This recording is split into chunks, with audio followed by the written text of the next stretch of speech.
하나님의 말씀입니다.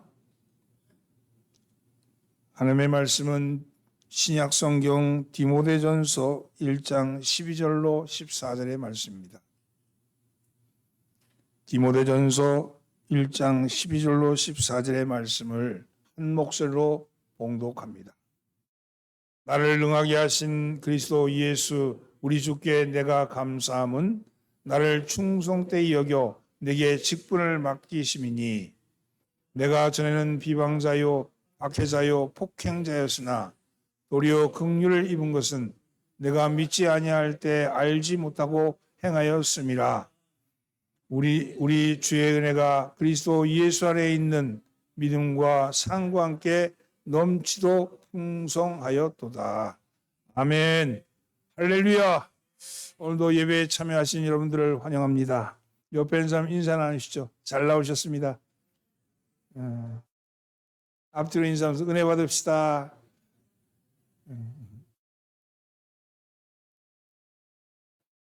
오늘은 본문은 사도 바울이 디모데에게 보낸 편지 중에 일부분입니다. 당시 디모데는 사도 바울의 영적인 자녀였죠. 에베소 교회에서 목회를 하고 있었습니다. 근데 당시 디모데가 목회하던 에베소 교회는 복음을 순수하게 전하지 않고 복음과는 다른 교훈을 가르치는 사람들이 있었습니다. 그런 이른바 율법의 선생이라고 자처하던 사람들이었죠. 유대인 크리스찬들, 유대교를 통해서 기독교를 설명하는 사람들입니다. 한마디로 그들은 마치 율법이 복음인 것처럼 율법으로 구원을 얻게 되는 것들처럼 사람들을 잘못 가르치고 있었습니다. 그러다 보니 그들 가운데 하나님의 은혜가 설 자리를 잃어버렸습니다. 그들에게 하나님의 은혜는 아무런 의미를 주지 못하고 있었습니다. 구원의 방법에는요, 율법적 구원의 방법과 복음적 구원의 방법이 있어요. 율법적 구원의 방법이라는 것은 행위를 통한 구원입니다. 뭘 잘 지켜서, 그래서 행위를 잘해서, 착한 일을 해서, 선한 일을 해서, 열심을 다해서 그런 구원을 받을 수 있다 하는 그런 구원의 방법이라면, 복음적 구원이라는 것은 믿음을 통한 구원입니다. 믿음을 통한 구원, 믿음으로 구원을 받는 거죠. 행위에 의한 구원은 눈에 보이는 것이기에 힘이 있습니다. 열심히 있는 사람, 정말 충성하는 사람, 이런 사람들 보면 뭐 힘이 있어 보이잖아요. 그리고 설득력이 있어 보입니다. 이렇게 하면 구원을 받는다. 설득력이 있어요. 근데 복음적 구원의 방법은 믿음에 의한 구원인데 하나님의 은혜로 이미 구원을 받았습니다. 당신이 예수를 나의 구주라고 고백하면 구원을 받았습니다. 근데 눈에 보이는 것도 없고 잡히는 것도 없죠. 내가 구원을 받았나? 내가 구원을 받은 사람인가? 이걸 잘 인식을 잘 안 된다는 거예요. 그러다 보니까 뭔가 해야 되는 것, 뭔가 행위를 해야 되지 않나? 이런 생각이 들게 돼 있다는 거죠. 행위적 구원은 가르침을 중요시합니다. 성경 공부 많이 하면 됩니다. 제자 훈련하고 이렇게 하고 저렇게 하고 이렇게 그렇게 해서 뭔가 지식을 많이 쌓으면 뭔가 보이는 것 같아 보이잖아요. 근데 복음적 구원은요, 전적인 하나님의 은혜에 의지합니다. 하나님의 은혜에 의지하는 거죠. 율법적 구원의 방법은 성경을 많이 읽으면 뭔가 구원의 확신이 있는 것 같죠. 근데 실제로 보면 지식을 가지고 구원을 받는 게 없어요. 시간이 지나고 나면 싹 잊어버려요. 지식을 가지고 뭔가 이룰 수 있는 것 같아 보이지만 그렇지 않다는 거예요. 에베소 교회는요, 이런 유대교적인 그리스도인들이 득세를 하고 있었어요. 많은 사람은 은혜로 말미암아 구원을 받은 사람들인데 특별히 목소리가 높은 사람들은 뭔가 행위를 통해서, 뭔가 율법을 통해서, 뭔가 학습을 통해서 구원을 받아야 한다고 그렇게 생각하는 거죠.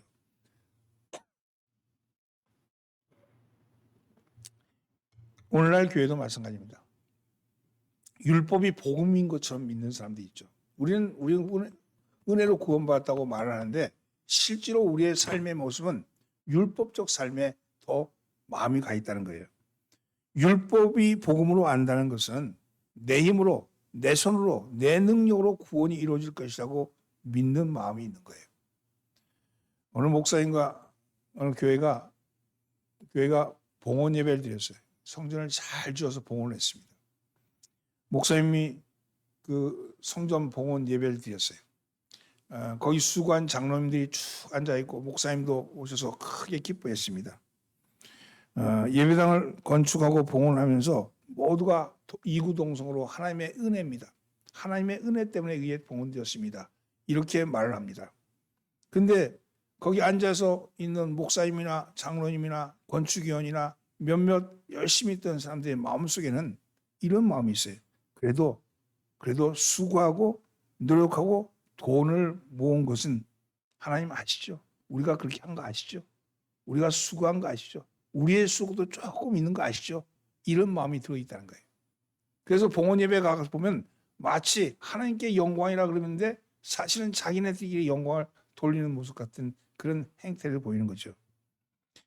입술로는 왜지만 사실은 정신적으로는 율법적인 것에 물든 사람들입니다. 이것은 깨닫지 못한 욕과도 같습니다. 여러분, 사람이 보기에 의로웠고 자기가 생각해도 의로웠다고 생각했던 욥입니다. 그런데 욥에게 그런 엄청난 고난, 엄청난 환난이 닥쳤어요. 그때 자신이 닥친 그 환난, 그것에 대해서 항거하면서 부르짖는 이유는 바로 율법이 물들어 있기 때문에. 여러분, 성경에 보면 욥의 친구들이 와서 이렇고 저렇고 너 잘못했으니까 그런 거 다 한 거 아니냐? 네가 알지 못하는 게 있을 거다. 그런 거 얘기하잖아요. 근데 욥은 뭐라 그럽니까? 항거하잖아요. 난 그렇지 않다. 내가 의로운데 고난이 왜 말이냐? 내가 정직한데 심판이 왜 말이냐? 내가 하나님께 드릴 건 다 드렸고 그거 내가 생각나지 않을까 해도 다 기억해서 드렸는데 이게 말이 되냐? 이게 욥의 항변이었어요. 근데 그 욥의 항변을 들으면서 여러분, 야, 그렇지. 어떻게 그럴 수 있나? 이렇게 생각이 들죠. 그리고 친구들이 알지도 못하면서 왜 그렇게 욥을 그렇게 괴롭히냐? 근데 그렇잖아요. 일반적인 사람 같으면 누가 와서 야, 너 그렇게 어려움 당하는 거는 네가 옛날에 잘못한 게 있는 건지 생각해봐. 그리고 하나님 앞에 가서 용서를 빌어. 이렇게 얘기하면 일반적인 사람 같으면 내가 혹시 잘못한 게 있지 않을까? 날 돌아본다고요. 근데 이 욥은 스스로가 어려웠어요.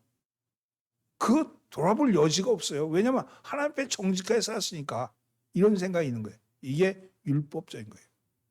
근데 하나님이 마지막에 욥에게 나타나셔서 뭐라 그러십니까? 아, 너 정말 믿음 잘 지켜서 잘했다 칭찬하십니까? 마지막 하나님이 와서 하신 말씀이 있잖아요.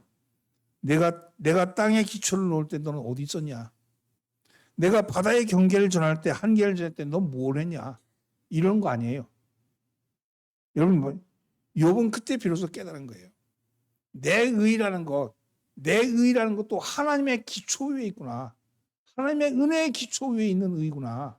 내가 이제까지 의롭다고 내가 말했던 모든 것이 하나님의 은혜의 기초 위에 있는 거구나 하는 것을 깨달았다는 거예요. 하나님의 은혜가 아니면 나는 존재할 수조차 없는 존재구나 하는 것을 알았다는 거죠.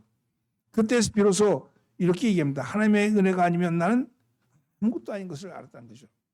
그동안 귀로만 듣던 하나님을 이제 눈으로 보게 되었다고 그렇게 고백하면서 자신의 의를 거둬들이고 스스로 티끌과 채 가운데서 회개하나이다. 이런 고백이 일어납니다.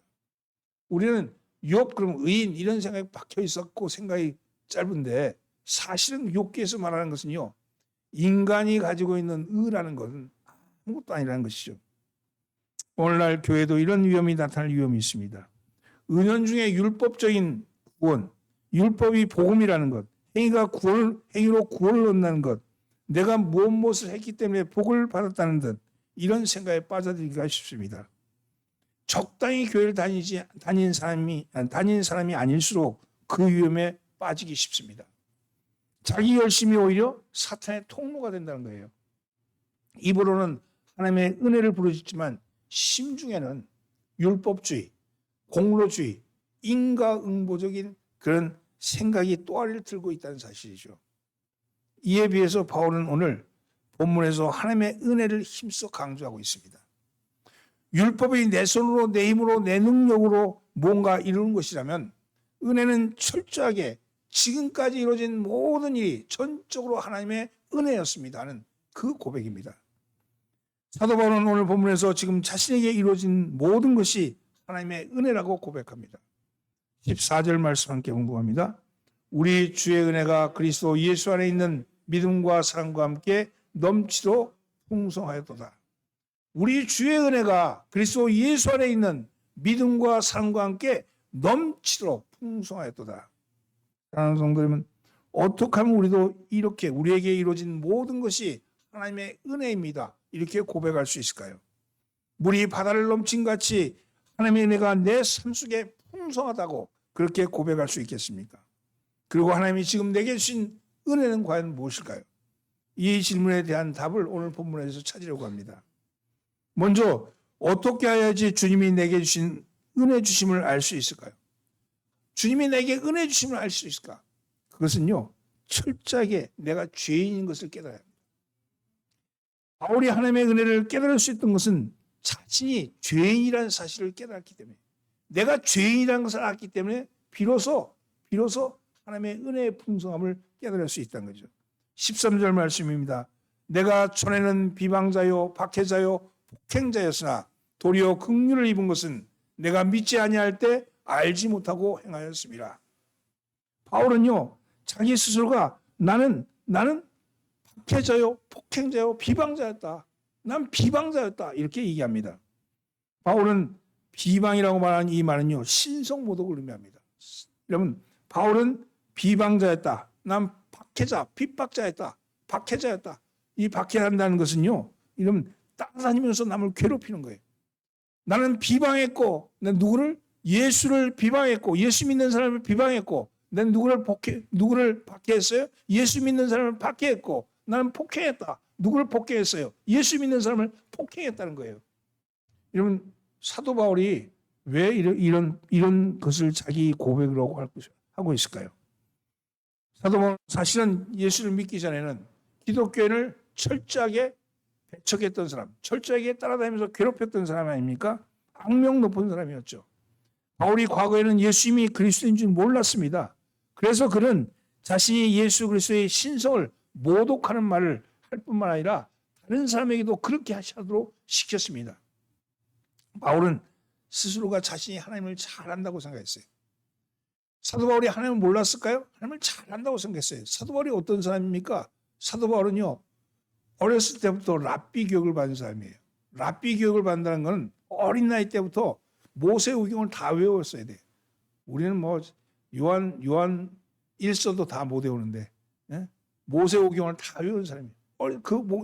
다 외웠고, 그뿐만 아니라 그는 그 당시에 많은 랍비들 중에 당시에 최고의 랍비, 이런 사람의 최고의 랍비였던 가마리엘 랍비 밑에서 훈련을 받은 사람이에요. 지금으로 따지면 서울대학이에요, 서울대학. 저 경상도 산천에서 태어난 사람이 서울대학에 온 거예요. 그러니까 그만큼 그 당시에 그럼 그 정도 됐다면 다소에 있던 바울이 예루살렘에 와서 가마리엘 문화에 들어가서 그 수업을 받을 정도면 그 동네에서 이미 다 알려진 사람 아니겠어요? 율법에서는 대단하다, 알려진 사람이고, 그는 바리새인 중에 바리새인이라고 그랬어요. 얼마나 철저하게 율법에 대해서 생각했는지 몰라요. 또한 그는 그 고향 다소가 그의 집이었는데 태어날 때부터 로마의 시민권자였어요. 그 얘기는 그 동네에서 적어도 로마의 영향력 있는 집안에서 태어났다는 거 아니겠어요? 돈이 있든지 영향력이 있든지 영향 있는 집에 태어났기 때문에 그 자신이 가지고 있는 자부심은 대단했습니다. 열심으로는 예수 믿는 사람을 잡아서 끝까지 따라가서 잡아서 끌고 오려는 사람. 그래서 다마스커스에 도망가 있는 유대인들을 잡으려고 달려갔던 거 아니겠어요? 이랬던 그가 하나님을 몰랐을까요? 하나님에 대해서는 철저하게 알았던 사람 아니겠습니까? 자기 자신이 하나님에 대해서 충성한다고 생각했던 사람 아니겠어요? 근데 예수를 만남으로 확 바뀐 거예요. 내가 그게 하나님을 아는 게 아니었구나. 내가 지식으로 하나님을 아는 게 아니었구나. 살아계신 하나님은 이런 분이셨구나 하는 것을 깨달았다는 거 아니겠어요? 그러고 나니까 자기가 예전에 했던 모든 것이 죄였음을, 그것이 잘못이었음을 깨달은 거죠. 여러분, 철저하게 깨달은 사람, 철저하게 예전에 했던 것에 대해서 자기를 돌아보는 사람만이 은혜가 또한 넘치는 겁니다. 그렇습니다. 교회 일을 잘한다고 하는 열심히 오히려 하나님 교회를 향한 하나님의 은혜를 막는 통로가 되지 않아야 합니다. 자기 자신이 하나님을 잘한다고 생각하면서 오히려 은혜 받는 통로가 된다는 거예요. 마침내 자신의 죄를 깨닫고 나서는 그가 긍휼을 입은 것은 내가 믿지 아니할 때 알지 못하고 행하였음이라고 고백합니다. 내가 알지 못하고 행했던 그것이 나에게 은혜의 통로가 되었다는 거예요. 역설적이게 더 폭행자요, 박해자요, 비방자였던 그것이 깊으면 깊을수록 그것이 도리어 나에게는 오히려 긍휼히 여김을 받게 된 계기가 되었고, 그리고 믿지 아니할 때 알던 그것을 알지 못하고 행한 것이 오히려 나에게 은혜의 통로가 되었다. 하나님이 그것에 은혜를 부으셨다는 거예요. 그래서 로마서 5장 20절에서 죄가 더하는 곳에 은혜가 넘쳤나이다. 이런 말씀이 나온 거예요. 죄가 더하는 곳에 은혜가 넘친다. 여러분, 우리가 우리의 죄를 회개하면 하나님은 우리를 긍휼히 여기시고 우리의 어떠한 죄라도 모두 용서하십니다. 한번 바울을 한번 생각해 보세요. 바울이 내가 이렇게 12사도 있잖아요. 12사도 중에 예수님 배반하고 예수님 팔고 목매달라 죽은 제자가 가룟 유다죠. 가룟 유다가 축자 11명이 됐잖아요. 11명 중에 한 명을 더 뽑아서 제자로 삼자 그랬죠. 그게 마띠아를 뽑잖아요. 어떻게 뽑았어요? 제비뽑기로 뽑았죠. 여러분 요즘 뭐 감독 선거 하는데 감독 선거 제비뽑기로 합시다. 그런 사람 많이 나와요. 그게 복음적이다 이렇게 했는데 전혀 복음적이지 않아요. 왜냐면요. 그 당시에 제자들이 된다는 거. 지금 500명이 넘는 믿음의 식구들이 있어요. 예수님을 따라다녔던 그들이 제자 지금 뽑습니다. 그러니까 제자 누구 하겠습니까? 그러니까 저요 손 들었을까요? 거기는요. 제자가 된다는 건 곧 있잖아요. 순교하는 거예요. 순교. 주님의 제자가 되는 건 순교한다는 거예요. 죽음이 눈앞에 있는 거예요. 누구도 제자 되기를 좋아하지 않았어요. 네? 그것은 주님이 선택하신 건데 그 누구도 그 주님의 권위 앞에 두려움에 떨었을 거라고요. 그럴 때 그래서 제비를 뽑는 거예요. 다 하려고 그러니까. 하려고 그러면 제비 뽑겠어요? 네? 누구 세웠겠지. 선거운동하든지. 근데 그렇게 안 했다는 거예요. 근데 지금 감독되는 거는 하고 싶다는 거 아니에요. 그래서 적어도 그 제자 그룹이 있어. 자, 그 제자 그룹이 어떤 그룹입니까? 그런 제자 그룹이 있는데 이 바울은 이 제자 그룹, 주님이 살아생전에 택하셨던 제자도 아니야. 응?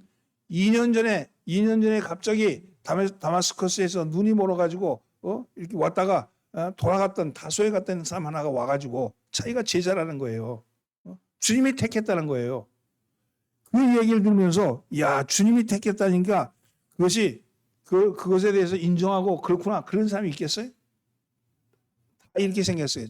저게 들어왔는데 저게 아마 유대교에서 첩사로 보낸 놈일 수도 있고 왜 저게 와서 우리를 해방시킬 수도 있고 그랬을 거 아니겠어요?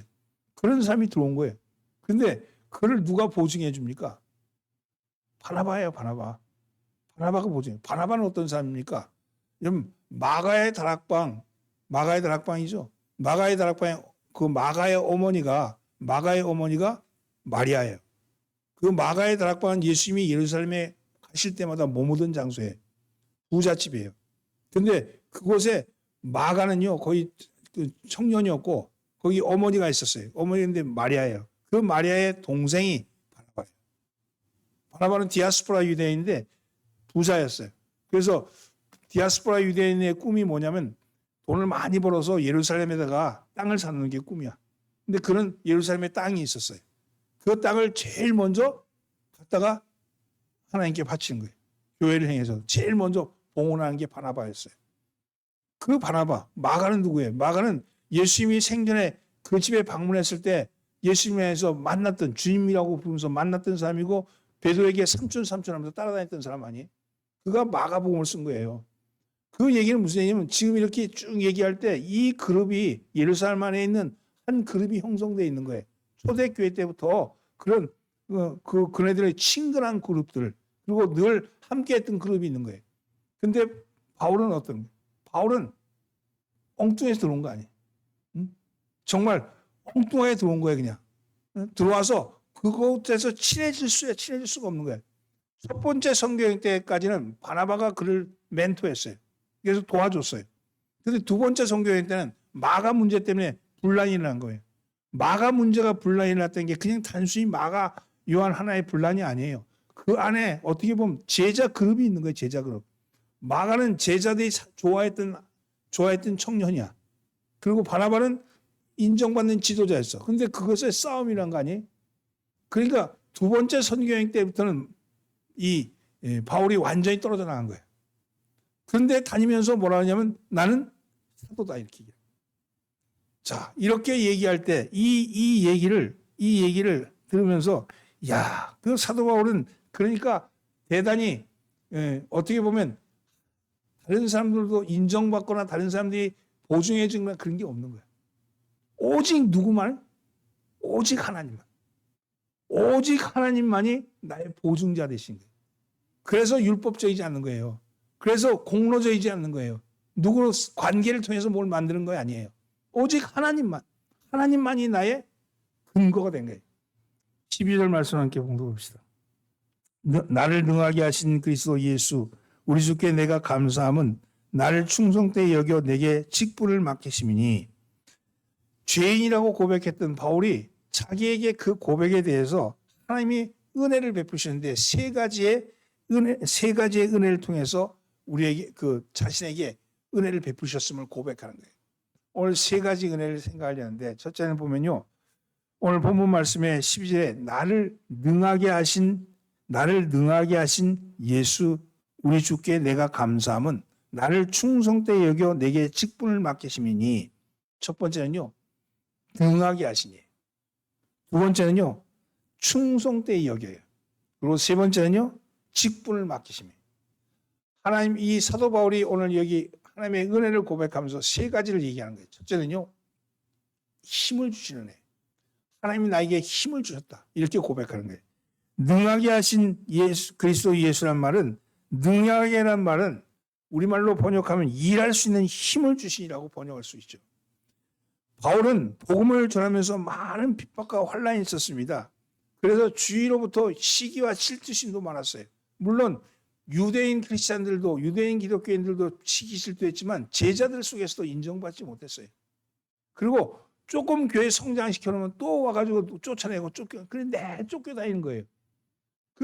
그의 삶에 있어 정말 환난과 고난과 박해만이 그의 앞길에 기다리고 있었습니다. 많은 핍박과 환란이 있었죠. 그런데도 그 모든 역경을 이겨내고 담대하게 복음을 전했습니다. 그렇게 할 수 있는 힘이 어디 있느냐? 그것은 바로 하나님이 은혜를 베푸셔서 내게 힘을 주셨다고 그렇게 얘기합니다. 오늘 여러분 사도 바울이 내게 힘을 주신 것, 그 힘을 주심에 대한 고백이 어디서 나오냐? 빌립보서 4장 13절 말씀. 내게 능력 주시는 자 안에서 내가 모든 것을 할 수 있느니라. 여러분, 내게 능력 주시는 자 안에서 내가 모든 것을 할 수 있느니라.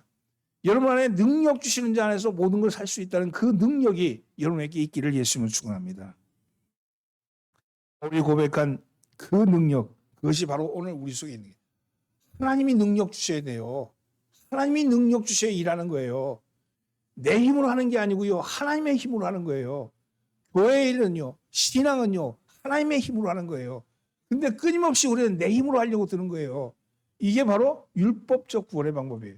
제가 율법적 구원의 방법이 잘못됐다 이런 얘기하는 게 아니에요. 신앙생활 하다 보면요. 율법적 구원의 방법의 문을 통과해야 돼. 처음 신앙생활하면 율법적 구원의 방법으로 갈 수밖에 없어요. 왜냐하면 뭔가 눈에 보이고 손에 습성이 되고 새벽기도 열심히 하고 또 헌금 열심히 하고 또 열심히 가지고 교회 봉사하고 이런 걸로 통해서 구원을 얻을 수 있을 것이라는 그런 그 믿음이 있어야 돼. 근데 그것이 전부가 아니라는 거예요. 거기서 머물면 안 되고 그건 통로예요. 율법적 구원의 방법을 통해서 우리는 신앙의 통로로 들어서는 거예요. 그리고 그 다음에 오는 게 뭐냐? 그게 은혜에 의한 구원의 방법. 그러고 나니까 모든 것이 돌아보니까 하나님의 은혜였습니다. 하나님이 은혜 주셨자 했군요. 내가 힘이 있어 한 줄 알았더니 내 능력으로 한 줄 알았더니 그게 아니었군요. 하나님의 힘이군요. 이러는 거예요. 여러분 밖에 나가서 땅을 팔 때 뭐로 파요? 삽으로 파죠. 삽으로 파요. 근데 삽이 있다가 내가 땅을 팠어. 그렇게 얘기 안 하지 않습니까? 누가 파는 거예요? 삽을 든 자가 파는 거예요. 삽은 도구예요, 도구.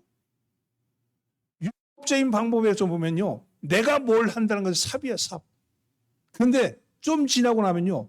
은혜거든요. 내가 한 게 아니고 나는 그저 도구였습니다. 나는 그저 하나님의 도구였을 뿐입니다. 하나님이 하셨군요. 하나님이 나를 사용하셔서 이 일을 하셨군요. 이 고백이 나오는 거죠. 근데 그런 고백이 나올 수 있는 게 뭐냐? 힘이 하나님께 있다는 거예요. 힘은 하나님께 있습니다. 능력 주시는 자. 힘은 우리 안에 은혜가 올 때 우리에게 힘이 생기는데 그 힘의 근원은 하나님이시지 않으시죠. 여러분 그 힘이 저와 여러분에게 있는 것을 믿으시길 예수님 축원합니다. 두 번째는 충성되이 여겨 이렇게 얘기합니다. 여러분 고린도전서 7장 25절에 보면 주의 자비하심을 받아서 충성된 자가 되어 의견을 고하노니 이 말씀이 어떤 말씀인가 하면 바울이 여러 사람에 대한 얘기를 하면 처녀에 대한 얘기를 하는데 처녀에 대해서 내가 주께 받은 계명이 없으나 난 주님께서 처녀를 어떻게 하라 이런 계명을 안 받았다. 그런데 주의 자비하심을 받아서 충성스러운 자가 된 내가 의견을 바라노니 내가 말하는 것은 이제 주님이 나를 충성스러운 자로 여겨서 나에게 말씀을 주신다는 거예요. 이 충성이 어디인 거냐면요. 이 충성은 국가에 충성하는 충성이 아니고요. 충자가 가운데 중자에 마음 심자잖아요. 마음의 중심에 내 마음의 중심에 무엇이 있냐는 게 충성이에요. 내 마음의 중심이 어디 있느냐 그게 충성인데 하나님의 은혜가 있잖아요. 우리에게 오면 우리 마음의 중심에 하나님이 계시는 거예요. 우리 마음의 중심에 하나님의 계심을 깨닫게 되는 거죠. 여러분 우리의 노력이나 우리의 수고를 통해서 하는 게 아니고 의지를 통해서 하는 게 아니고 하나님이 내 속에 오셔서 중심이 되어주시는 것. 그 중심이 충성되이 여깁니다. 오늘 하나님이 여러분들을 충성되이 하나님이 여러분의 마음속에서 일하게 하시는 역사가 일어나기를 예수님은 축원합니다. 세 번째는요. 직분을 맡기심이에요. 여러분 가운데 우리가 대통령이 되어서 발탁되어서 나라 위에 쓰임받는다면 얼마나 영광스러운 일이겠어요. 하물며 우리가 만왕의 왕이신 예수님의 택하심을 받아 하나님 나라를 위해 쓰임을 받게 된다면 그건 참으로 감격스러운 일이죠. 바울은 자신이 예수의 종이 되어서 예수님을 위해서 일한다는 사실에 대해서 늘 감격스럽게 얘기했어요. 아까 쭉 얘기했듯이 바울이 제자가 된 거 이것은 누가 인정해 주는 게 아니야. 마띠아처럼 제비뽑기로 뽑힌 것도 아니고 예수님이 선택해서 너는 내 제자 삼겠다 그런 것도 아니야. 이건 철저하게 하나님이 나를 택하심이거든요. 나에게 직분을 맡기심이거든요. 여러분 직분을 만든다는 건 참 그건 대단한 거예요. 사실은 제가 이제 목회 이제 한 30년 넘게 해서 보니까 직분을 줘야 될 사람인데 직분을 안 받는 거나 혹은 직분을 아직 받을 자격이 없는데 직분을 받은 것. 이런 사람들은 신앙이 떨어지다. 직분을 아직 받을 자격이 안 되는데 직분을 받은 사람 같은 경우는요. 그 직분이 주는 무게를 감당하지 못해서 신앙이 떨어지고요. 직분을 받아야 되는데 안 받는 사람은요. 직분을 받지 않았기 때문에 하나님께서 주시는 그 능력이 없어진 거예요. 저는 직분 줘가지고 신앙 까먹은 사람 많이 봤어요. 그 직분을 감당할 수 있어야 되는데 그 직분이 주는 무게를 감당하지 못하는 거죠. 여러분 직분은요. 내가 받는 게 아니고 하나님이 주신 거예요. 그리고 지금 내가 받았다고 생각하는 것도 내가 받았다고 생각하면 장로 되고 권사 되고 집사 된 거 하나님이 주셨다고 생각할 때 그때 뭐가 나오냐면 그 마음의 중심에 하나님이 계심이고 그가 일하는 모든 능력이 하나님이 하시는 일이에요. 내가 한다고 생각하면요. 이 직분이 오히려 걸림이 됩니다. 오히려 신앙을 까먹게 돼요. 오늘 여러분 직분을 맡기시는 것은 하나님의 크신 은혜입니다.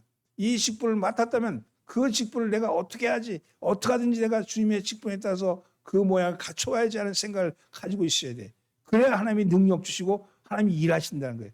직분은 도구일 뿐이에요. 하나님이 나를 일하게 하시거든요. 이런 그 사실을 전적으로 깨달은 것이 바울입니다. 바울은 고린도전서 5장 10절에서 이렇게 말합니다.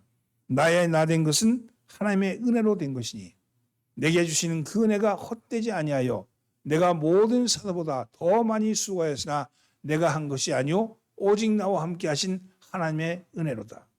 아까 사도 바울의 사도됨에 대한 설명을 드렸잖아요. 누구도 인정하지 않아. 예루살렘 교회도 인정하지 않아요. 그래서 사도 바울은 자기 편지 쓸 때마다 인정받기 위해서 나 사도 바울은 이렇게 얘기하는 거예요. 자기 스스로에 대한 자부심이 어디서부터 온 거냐? 하나님이 주셨다는 거예요. 이 직분은 하나님께서 주신 거다. 나 장로 된 거, 나 명예 장로 된 거, 나 권사 된 거 하나님이 주신 거다. 이 믿음을 가지시고 그 믿음이 갈 때, 그 믿음을 가지고 일할 때 은혜가 넘치는 거예요.